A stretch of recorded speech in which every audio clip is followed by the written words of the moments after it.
24차시 1차 방정식의 활용에 대해서 알아보도록 하겠습니다.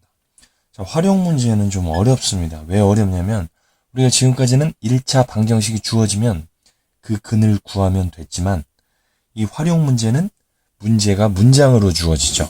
그럼 우리가 그 문제를 읽고 방정식을 만든 다음에 그걸 풀어야 하는 식을 만들어야 되기 때문에 어려운 거죠. 자, 그럼 1차 방정식을 어떻게 푸는지 푸는 순서를 한번 말해보도록 하겠습니다. 자, 활용 문제를 푸는 순서는 이렇습니다. 제일 처음에 x를 정합니다. 뭘 x로 정할 것인가?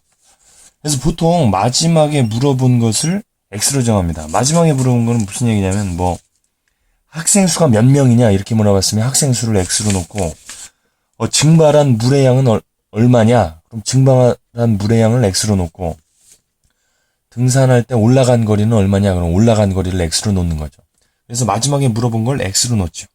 그다음에 두 번째, 방정식을 세우는데 우리가 방정식을 세우려면 방정식에는 반드시 x가 들어가야겠죠. 그리고 방정식은 등식이기 때문에 등호가 반드시 들어가야 된다는 거. 그 다음에 방정식을 풀면 되겠죠. 우리 방정식 푸는 순서는 알죠? x는 좌변으로, 숫자는 우변으로. 그래서 정리한 다음에 x의 개수의 역수를 양변에 곱함으로써 근을 구할 수가 있죠. 그 다음에 네 번째, 조건에 맞는지 확인. 우리가 초등학교 때 문제를 풀고 나서 검산하는 것과 같은 거죠. 답이 나온 것을 그 조건에 맞게 계산을 해봤을 때 맞는지 확인하는 단계입니다. 자, 그럼 유형별로 우리가 예를 들어서 문제를 풀어보도록 하겠습니다. 자, 가장 많이 나오는 유형 중에 하나입니다. 학생들에게 사탕을 나누어 주는데 6개씩 나누어 주면 3개가 남고 8개씩 나누어 주면 5개가 모자란다. 남는다, 모자란다. 이거를 우리가 잘 처리하면 되겠죠. 근데 뭘 물어봤냐면 학생 수를 물어봤습니다. 그럼 우리가 제일 처음에 어떻게 해야 돼요? x를 정해야 되는데 마지막에 학생 수를 물어봤으니까 이걸 x로 두는 거죠. 자, x를 정했으면 이제 방정식을 세워야겠죠. 그럼 학생들에게 x명한테 6개씩 나누어 주면 몇 개입니까? 6x죠. 우리 2명한테 6개씩 나눠주면 12개 아닙니까? 6 곱하기 2. 3명한테 6개씩 나눠주면 18개. 6 곱하기 3. x명한테 6개씩 나눠주면 6 곱하기 x니까 6x. 근데 3개가 남는 거죠. 그러니까 6개씩 나누어줬을 때 3개가 남으니까 6x 플러스 3이 총 사탕의 개수입니다. 이번엔 8개씩 나누어준대. 8개씩 나누어주면 학생이 x명이니까 8x가 되겠죠. 근데 5개가 모자란다고 했습니다. 그러니까 여기서는 5를 빼줘야 된다. 남는다고 하면 더해주고 모자란다고 하면 빼주는 거죠. 잘 생각해보면 알 수가 있어요. 자, 이 두 개가 같아야겠죠. 사탕의 개수는 같으니까. 자, 이렇게 해서 우리가 방정식을 세웠습니다. 이제 방정식을 풀면 되겠죠. x는 왼쪽으로. x는 왼쪽이니까 얘 이항해야겠죠. 이항하면 부호 바뀌니까 마이너스 8x. 그 다음에 마이너스 5. 자, 3 이항해야겠죠. 숫자는 우변으로. 이항하면 마이너스. 자, 빼면 마이너스 2x가 되고 얘는 마이너스 8이 될 겁니다. 자, 이제 x 개수의 역수니까 마이너스 2의 역수는 마이너스 2분의 1이겠죠. 그 다음에 마이너스 2분의 1을 똑같이 곱해주면 자, 이제 좌변은 x만 남을 테고 우변은 약분이 되니까 4. 즉 학생 수는 4명이 된다는 것입니다. 학생 수가 4명이 된다는 건 그럼 사탕의 개수가 몇 개예요? 4명한테 6개씩 나눠주면 3개가 남는 거니까 4 곱하기 6. 4명한테 6개씩 나눠준 거 더하기 3. 즉 사탕의 개수는 27개가 된다는 말입니다. 알겠습니까? 자, 다음은 아주 많이 나오는 문제 중에 하나인 거속시 문제입니다. 거속시 문제. 자, 등산을 하는데 올라갈 때는 시속 2km의 속력으로 내려올 때는 올라갈 때보다 1km 더 긴 거리를 시속 4km로 내려와서 총 4시간이 소요됐다. 걸렸다. 올라간 거리는. 그러니까 올라갈 때는 시속 2km고 내려올 때는 내리막길이니까 좀 빠르겠죠. 시속 4km. 그런데 내려올 때는 올라갈 때보다 1km 더 긴 거리를 걸었죠. 그때 올라간 거리를 물어봤으니까 올라간 거리를 x로 놓겠습니다. 자, 거속시 문제를 풀 때는 그림을 그려요, 그림. 자, 우리가 등산을 하는데 올라갈 때는 시속 2km. 시속 2km. 시속 2km. 내려올 때는 시속 4km. 근데 올라갈 때 거리가 x죠. 내려올 때는 올라갈 때마다 1km 더 길다고 했으니까 x 더하기 1이 될 거 아닙니까? 여기를 x로 놓고 여기를 x 더하기 1로 놓는 것이 포인트가 되겠습니다. 그럼 우리 거속시 배웠잖아. 거속시. 거속시 아직도 모르면 안 됩니다. 거리는 속력 곱하기 시간. 시간은 속력분의 거리. 속력은 시간분의 거리. 자, 그러면은 총 4시간이 걸렸으니까 올라갈 때 걸린 시간과 내려올 때 걸린 시간을 더했을 때 4가 나와야겠죠. 그럼 올라갈 때 걸린 시간은 속력분의 거리니까 속력이 시속 2km, 거리는 x. 그러니까 속력분의 거리. 이게 올라갈 때 걸린 시간. 내려올 때 걸린 시간은 속력분의 거리니까 4분의 x 더하기 1이 되겠죠. 그래서 총 소요된 시간이 4시간이 걸린 거 아닙니까? 자, 그럼 지금 분모가 생겼잖아요. 분모 없애줘야 돼.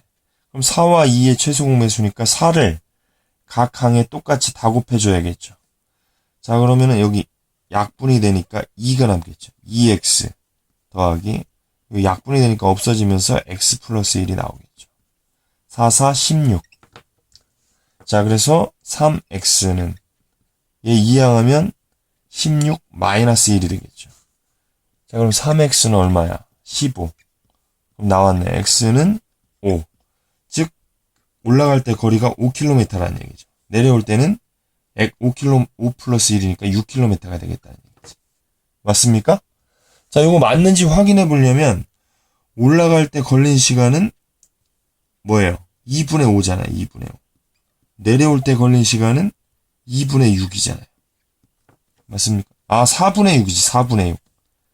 올라갈 때 걸린 시간은 속력분의 거리니까 2분의 5. 내려올 때 걸린 시간은 속력분의 거리니까 4분의 6. 그럼 2분의 5는 4분의 10이지 않습니까? 4분의 10, 4분의 6. 더하면 뭐가 돼? 4분의 16. 4시간. 맞는 거죠. 그러니까 답이 잘 나온 거예요. 그러니까 올라갈 때 걸린 시간은 5km다. 자, 다음은 소금물 문제인데 소금물 문제는 딱 두 가지예요. 물이 증발하거나 물을 더 붓거나. 자, 지금 첫 번째 문제는 2% 소금물 100g을 가열했어. 가열하니까 증발했겠지. 그러니까 농도가 높아졌죠. 2%에서 5% 소금물이 되었어요. 증발한 물의 양은. 자, 이럴 때는 무조건 그림을 그려요. 자, 처음에 100g이 있었어. 근데 얘는 2%잖아, 소금물이. 근데 얘를 증발시켰더니, 증발시키면은 물이 증발할 거 아니야, X만큼. 그러면은 물이 얼마가 남겠어요? 증발하고 나면 100-X가 남겠지. X만큼 물이 증발했으니까. 그러면서 농도는 더 높아졌어요. 5%. 그럼 증발한 물의 양은 X로 놓으니까 처음에는 소금물이 100g이 있었고 가열하고 나면 100-X가 되겠죠. 자, 그렇다면 처음과 나중에 소금의 양은 같을 거 아니야. 소금의 양. 그걸로 우리가 푸는 거야. 그럼 우리 공식 배웠죠? 거속시랑 똑같아. 소돔물. 소금의 양은 농도 곱하기 소금물 아니야. 그럼 얘는 소금의 양이 뭐야? 농도가 100분의 2잖아요. 농도 곱하기 소금물의 양. 100 아니야. 그 다음에 얘는 소금의 양 뭐야? 농도 100분의 5 곱하기 100-X. 소금물의 양. 이게 같아야 될 거 아니야. 소금의 양은 같아야 되니까. 소금은 증발 안 했잖아. 자, 그럼 여기 보면은 분모가 100이죠. 100을 양변에 곱해줘요. 그러면은 약분이 되니까 좌변은 200이 될 거고. 자, 여기도 약분이 되니까 5가 괄호 밖에 남겠죠. 분배 법칙. 500 마이너스 5x가 되겠죠. 그럼 x는 좌변에 숫자는 우변이니까. 자, x 이항하면 5x가 되고 500. 200 이항은 마이너스 200 될 거 아니야.